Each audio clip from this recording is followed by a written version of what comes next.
On vient d'apprendre à l'instant que le Conseil d'État ne garantissait pas la sécurité juridique de la réforme et reproche notamment au gouvernement des lacunes en matière de financement et sur beaucoup d'autres aspects. Ça vous évoque quoi, cette réaction du Conseil d'État, cette décision du Conseil d'État, cet avis du Conseil d'État? Le Conseil d'État donne un avis, le gouvernement doit lui demander son avis, il l'écoute et il voit après ce qu'il a à prendre comme décision. C'est le rôle du gouvernement. Non, mais le Conseil d'État dit on a eu 3 semaines, c'est très insuffisant pour donner un avis argumenté et donc garantir la sécurité juridique. Vous voyez, ça fait encore un sujet sur lequel on n'est pas certain que ça aille au bout, où on se pose plein de questions. Mais j'entends qu'on puisse se poser des questions. D'ailleurs, voyez, vous-même, quand vous précisez l'avis du Conseil d'État, vous renvoyez en fait au fait que le Conseil d'État aurait souhaité avoir plus de temps pour examiner, et il ne dit pas que ça crée une difficulté, il dit « j'aurais voulu avoir plus de temps pour examiner ». Il parle des lacunes en matière de financement.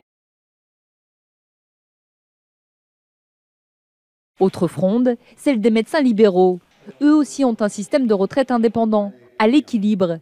Et là aussi, ils craignent une baisse de leur pension. Les éléments dont nous disposons nous font craindre, pour les jeunes, à cotisation égale, une baisse de leur future retraite. Et concernant les anciens, qui seront donc de moins en moins nombreux à cotiser dans le système actuel, se pose la question de la garantie du financement du niveau initial.